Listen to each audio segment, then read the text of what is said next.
FSN Radio. It's all about what's next. Go to financialsurvivalnetwork.com and sign up for your free weekly newsletter. You'll also get 3 free reports. The Financial Survival Network. It's all about what's next. Welcome. You are listening to the Financial Survival Network. I'm Kerry Lutz. It's June 27th, 2017. Scams, and yet more scams. Recently had somebody try to pull the IRS scam on me. They were so bad. They were pathetic. I've got Heather Wagenhals on with me right now of UnlockYourWealthRadio.com. Heather, you know, I got this call from the IRS, and they're like, they said it was the IRS, so maybe they've relocated IRS headquarters to Mumbai. And the recording says, this is the IRS, and we've just filed a criminal case against you. They're not using any of the right terminology that an IRS agent would use. I mean, I've dealt with government people, and throughout my career is my job. I just know they're fake. So I call it back, and this guy, he says, "Are you calling from this number?" And he obviously has caller ID, and he reads back my phone number. He says, "Is it a home or cell phone?" I said, "What difference does it make?" "Well, I will tell the agent to lock you up behind bars immediately." I said, "You are a total no-good bunch of scamming, blah, blah, blah." I unleash a tirade of 4-letter words on him, and he just can't believe that he got somebody who isn't scared of him. And then I hung up the phone, and then they tried calling me again from a Florida number, and this same exact scam. I mean, what is going on here, Heather? Does anybody believe this crap? Well, it was the number one scam for last year in the rankings of the top scams. It was the most reported scam, and they're wasting no time this year trying to get to be number one again. And I think that what we have to remember is whether or not it's right around to tax season, the IRS takes a long time to process claims. I mean, you figure everybody's rushing to file their business, their personal returns, but you figure like the business returns sometimes go on a different calendar. So the IRS is always working on tax returns, and then they're always trying to dig up dirt on money that they didn't get from years past. So the IRS is always in motion as a legitimate entity. So it gives these scammers the perfect opportunity. And let's just say, you did your taxes and you probably took a few write-offs or tried to push the envelope on some things that maybe you shouldn't have. So you have that lying in the back of your mind that you're trying to be sneaky and get away with something. And then these people call. You just had a flat tire this morning. Your boss said if you don't turn in this report by noon that you're going to be fired. And then all of a sudden, the principal calls, your kid is being kicked out of school for fighting. And then these guys call and they say they're going to send you to jail. And they didn't even say why, but because you know that you took a few extra write-offs that certainly wouldn't merit jail time, that now you have had this adrenaline dump, and we biologically respond to the call with instinct and emotion. So we've got panic, we've got fear, and we just want to make it go away. So we're going to do whatever they say to make it go away. Yeah, well, my making it go away was cursing them out and telling them to go to hell. And, it's just like the government is heavy-handed. But look, if they're not knocking on your door with a battering ram to break your door down, they're not calling you up telling you, we're going to arrest you. I mean, they're just not doing that. Well, exactly. It takes a while before you go to jail for tax evasion. Yeah. It takes a long time because there's still due process, as an individual. So you have the opportunity to present your position and be heard, and they're not just going to come after you. Even if it's been something long ago, you'll see your wages garnished before they'll ever come after you. Mm-hmm. If there's a way to get the money, they'd rather have the money than send you to jail. Yeah. And I think that just begs the question that, well, what do I do when I get one of these calls? Well, first off, you're not going to get a phone call from the IRS. They're first going to contact you through snail mail, regular first class U.S. postage. That's how you'll hear from them, and they'll instruct you to call them. So that's the first thing you need to know. They don't email you anything. Again, it's going to be the old-fashioned post office that they're going to connect with you on. And one of the things that we have to remember, and everybody wants their money fast, especially if they're expecting a refund. And so they put their bank account information on these tax returns and expecting, to get their money direct deposited. Well, nefarious people can work anywhere. And if you're under duress for whatever reason, bad choices, family pressures, overextension, and you're working for the IRS and somebody offers you money to start sending them personal data, you could be a victim of identity theft and fraud from somebody who works for the IRS, because they're needing to make a few extra bucks and they're selling your data. So we can't keep our head in the sand about this. And it's more than just a phone call. So, we need to file our tax returns manually. When we file electronically, we waive some rights. So it's important that you file manually, print out your tax returns, sign it, send it in, and wait for them to mail you a check. If you've got financial problems that you need them to direct deposit the money, your problems are bigger in scope than what the IRS can do for you. And you need to think of an alternative scenario to solve your problems. That's so true.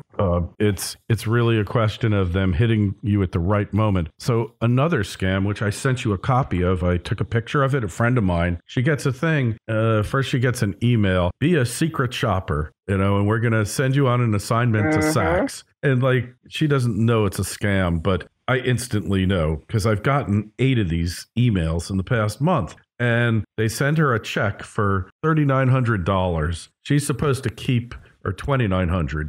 She's supposed to keep $300 for the assignment, and then they give her 2 other people that she's supposed to pay $1,300 each to. So she said, well, fine, I'll send them the money after the check clears. Guess what happened? The check didn't clear. Bounce. Yeah, because they're hoping, and it took a week for it because it's on some weird bank, probably overseas. And they're counting on the fact that you'll just figure after a day or two you didn't hear it bounced and you'll send out the checks. I mean, it's the total confidence game. They they give you their confidence, so you give them yours, right? We'll trust you with the $2,900 for your $300, and then we'll trust you to send out the money. But when you think about it, there's no logical reason that you should be. If they got to send money to somebody, if they can send you a check, why can't they send that guy a check too? It makes no sense, the whole scam. It doesn't. But what's interesting is that she was actually able to deposit the check. So someone came to me that was a victim of this same exact scam. And what happened to them when they went to the bank to deposit it, they said, hold on a minute. And, they put it through this check and it was a bogus check. And she's like, well, what do I do? I'm supposed to do this and this. And they said, well, here's the deal. If you deposit this check, you're a party to this crime. This is not a valid check. And you are going to go to jail if you insist on me processing this transaction. But I can already tell you this is a bogus check. This bank account doesn't exist. We called this bank to try to verify this account and these people, and nothing. So she's lucky that they didn't come after her for being a party to the scam, as one of the fraudsters. So she's very, very fortunate. But, this scam has a variety of iterations, so that just happens to be with a secret shopper. But I've known lately a lot of professional services folks have been victim to it. One of my friends who's a neurolinguistic programming coach received a version of it. I'm going to send a group of people for group coaching. I'm going to send you this check. Oh, by the way, you need to pay this limo driver who's bringing them by this amount of money because I can't, I just sent you my last check. I can't send them the money. Oh, right. My producer got a bunch of it. Hey, I want you to produce these singers. I'm going to send them down. And so he's got to talk about the music. He's got a lot of background work that he's got to get done. And he's like, what kind of music is it? And they're like, Western. And they're like, that's still a broad category. There's genres in that. And he kept trying to drill him down. And because he produces Unlock Your Wealth Radio, he's very aware of these scams. So he just kind of keeps trying to draw them out. The guy can't call him on the phone because, he's in the hospital for throat surgery, but he really needs to get these singers. But he won't tell him what the singers' names are, won't send him links to any of their previous music, but just says, look, and then he says, look, I'm going to send him your way. I'm also mailing you a check. What's your address? I need to mail you a check. Oh, and I need you to pay the limo driver when he gets there because he won't pick him up unless I prepay him. Yeah, and they fall for it. It's don't do anything for strangers. Don't expect strangers to do anything for you. And then if it just happens to work out that way, great. But certainly don't undertake any obligations because well, they're playing upon the brain's natural desire to reciprocate. It's called the law of reciprocity. And salespeople know this intimately. Ethical salespeople know that if I invite you or offer you something for free, it'll compel you to spend money with me if you like my product or service. And so they're just taking that to the next level and using it as a scam tool. Yeah, well, look, we've all been scammed at one time or another. Sometimes it's an expensive lesson, but you have to realize that you're not getting something for nothing here. And when people ask you for money or ask you to do something for them that's going to cost you money, your alarm bell should be going off. Absolutely. And what's interesting today is the FTC just published a new alert for business coaching scams. Oh, really? This one's been really interesting because everybody that starts a business, it's their first time out, they need some help. And so they find these business coaches that offer them something for free, but then they've got to pay for this other thing.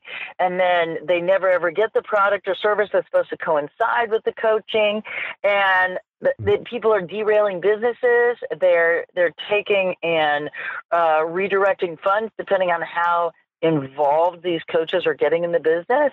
And they're just plain ripping them up. They're not providing the value. And what's interesting is that most of the stuff that these coaches are offering is available for free on a Small Business Administration website. And what was interesting in one of the cases is that they actually just took and copied verbatim what was on the Small Business Administration advice site, really? But sold it to these individuals. Hey, well, it just shows some people should not start businesses, right? Right. Well, you need to have, there are so many ways to protect yourself. I mean, go to SCORE, the Service Corps of Retired Executives. They have executives that can counsel you and guide you from every business genre out there. Yeah. I know when I first started publishing, I got a publishing guy to help me out and taught me what the ropes were and stuff and talked about the nuances. As an executive, he told me why he was getting out of the business because he didn't like the way digital was working, but he was kind of that old school mentality. But I got a fundamental understanding of what to look for, what's really important in publishing and where you need to be. And that was valuable and that was free from the Service Corps of Retired Executives.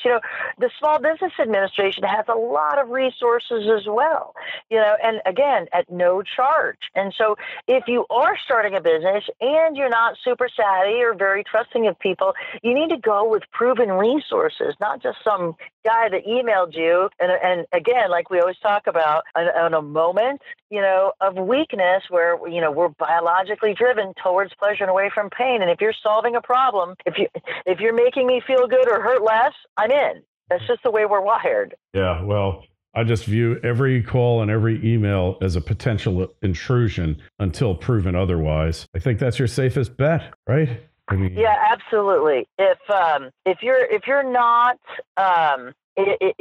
you got to do due diligence. I think is probably the most important thing. Is you got to do due diligence and look at people's track records, but solicit advice from people that are further ahead than you. Don't listen to your Uncle Sal who's had 3 failed businesses who says, "Oh yeah, I got a guy. You need to talk to this guy." Oh yeah, I got a guy for you. I got a guy for you. Yeah, that's going to work out great. That's going to really work out well. Right. But yeah, there's just amazing how many are out there. I guess you hear the 3 most dreaded letters in the English language, IRS, and you start running for the hills. What did I do wrong? You're immediately on the defensive, right? Yes, exactly. And so, it's, if I'm not expecting an email from somebody, it's immediately in my mind a solicitation for fraud. It's an invitation to disaster. and if I haven't subscribed to your email list or, you haven't said, "Heather, I'm sending you something," then it's, in my mind, I'm already relegating it to the scam pile. Yep. And that's what you need to do. It's garbage until proven otherwise, right? So exactly. Yeah. So. And it's unfortunate in this age that we have to be hyper vigilant, but it's the times we live in.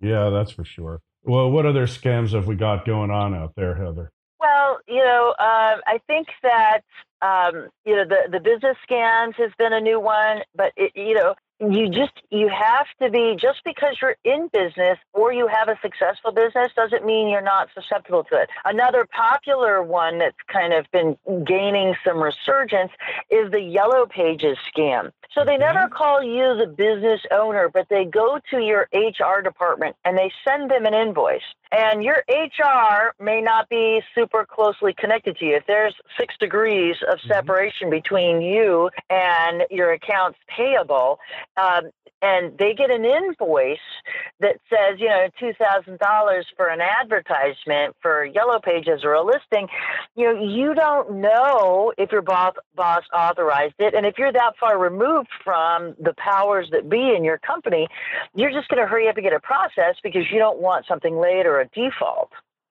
on there. So you got to be really careful, and you've got to verify that there was an actual order placed, because you don't want to bother your boss, but you got to find out if that's a legitimate expense, because when the bosses start reviewing and they're like, well, what's this $2,000 expense? And they're like, oh, it was for the Yellow Pages ad. And they're like, well, I didn't place an ad in the Yellow Pages. That's interesting. And so that's one that's gaining resurgence too. So remember, as a business owner, you're managing and building a business, but you might not be paying attention to all the details. And those that are helping you mind the store need to be empowered to make decisions and to be able to say no. So that's a consideration that you have to be paying attention to, that you might be a victim without even realizing it.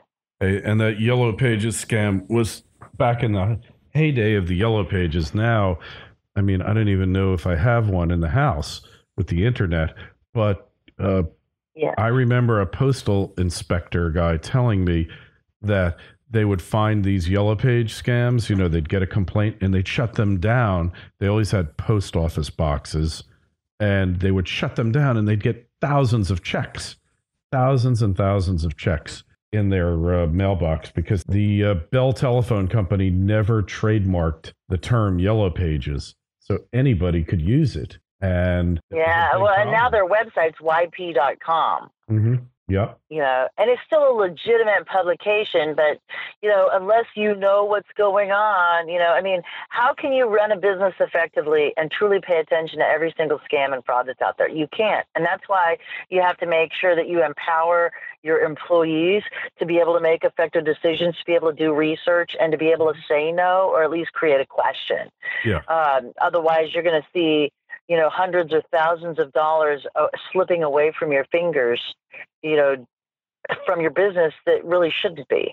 Yeah, that's why the concept of the purchase order was created, because a lot of companies will never pay any bills unless there's a purchase order number on the bill. And so then they can match it up to the actual order and know it's a bona fide invoice. Once you get it past a certain point, certain size in a business, it makes sense to start to buying through purchase orders, or buy right online through credit cards and dispense with bills altogether. And I think that creating an effective policy for your financial departments is critical for that to be successful. So you have to let them know what is acceptable, what the requirements are, and how to enforce that, and to be able to give them an opportunity to escalate it. Because, $2,000, if you're making millions, might not seem a lot, but if it was $2,000 every day that you were being defrauded, you'd probably want to know about that. So you need to be able to create a chain of command and an effective policy in place for your financial institutions. How do we handle stuff that doesn't have a PO? What if something comes over, but it's a spoofed PO? It's referencing something different.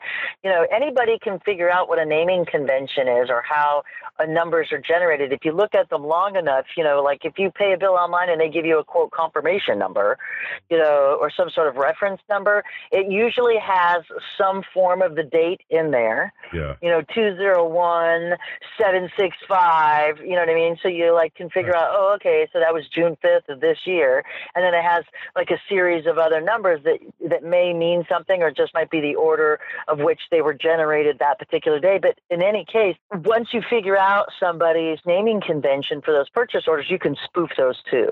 So, oh, sure. It might not be a panacea. I hate to be like the harbinger of fraud and scams in a sense that like, oh, doom and gloom. But it just takes a little bit of vigilance. And by creating a financial policy on how to handle stuff like that will go a long way. And if you're teetering on the edge as a small business that's growing to be a medium-sized business, you might not have that stuff in place, but will need to sooner rather than later. Yeah, well, hey, I use QuickBooks Online, and you can create purchase orders right online, and then you email them out to the company. And I mean, I don't buy much stuff. Most of what I buy is credit cards, and it's recurring monthly expenses. So I never really think about it. And when I do pay bills, I pay through electronic bill payment. So I never have to write a check. But, for $20 a month, you use QuickBooks Online. Purchase orders, you have to actually get QuickBooks Online Plus, or, you have to get their more advanced version to do this. But it sets up a system there. I think it'll even generate random purchase orders, numbers. And it's there. You can just set it up, and you have multiple people in the system. And as long as every check has to have a purchase order written on it, you never allow a check to go out without it. And therefore, you have a double check. You need two people to check every incoming bill, right? And then you're in pretty good shape there. But there's always right. I mean, financial policies don't have to be multiple pages. It could be as simple as you just described. And that's the thing that we need to remember when it comes to designing these things. You don't have to be sophisticated and all-knowing. It could be something simple as double check.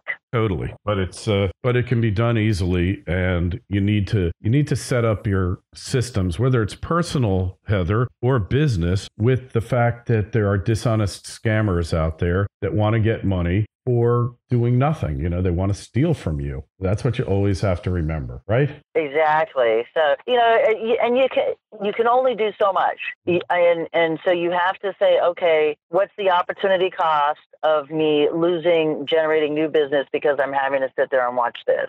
So you have to figure out where your own personal opportunity cost is and where you have to empower other individuals to do it. Exactly. So, Heather, your show, when's it on and how do we find it? Well, unlockyourwealthradio.com is where you can find me. I'm syndicated around the country, but if you want to find it on your local dial, just visit unlockyourwealthradio.com, and you can find the local listings, or we're on iTunes or Libsyn. And for more great resources on how to avoid identity theft, frauds, and scams, you can visit my website at moneycreditandyu.com. All right. And hey, if you got any questions, comments for myself or Heather, email us at kl@kerrylutz.com. The Twitter feed's at Kerry Lutz, and the Facebook page is Financial Survival Network. And don't forget, take a look at the site, financialsurvivalnetwork.com. Subscribe to our newsletter. We got one coming out shortly about pre-crime and the world in which you and I are going to live, dealing with pre-crime and all sorts of such things. Hey, Heather, it's always great talking to you. We will talk to you again real soon, and you be well. You too. Make it a prosperous day. FSN Radio. It's all about what's next. Go to financialsurvivalnetwork.com and sign up for your free weekly newsletter. You'll also get 3 free reports. The Financial Survival Network. It's all about what's next.